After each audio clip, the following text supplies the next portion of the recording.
أعلن الصندوق الوطني للضمان الاجتماعي (CNSS) عن إحداث آلية جديدة في إطار استراتيجيته لتبسيط الإجراءات الإدارية وتحسين جودة خدماته وعلاقته بالمؤمنين.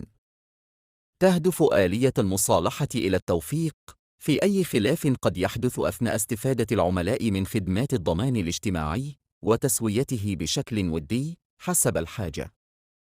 وأوضح الصندوق في بيانه أن هذه الآلية الجديدة توفر خدمة مجانية ومنصفة وسهلة الوصول، وتعتبر بديلاً سريعاً للإجراءات التقليدية لتسوية النزاعات المتعلقة بحقوق المؤمنين.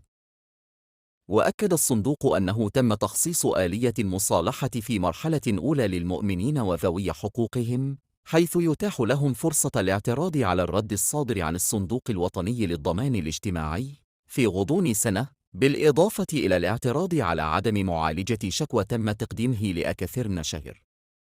وأشار البيان إلى أن الصندوق الوطني للضمان الاجتماعي وضع قنوات تواصل مع مديرية المصالحة تسهيلاً للمؤمنين، حيث يمكنهم تقديم طلب المصالحة وإرفاق نسخة من جميع الوثائق المثبتة عبر الولوج إلى موقع www.cnss.ma.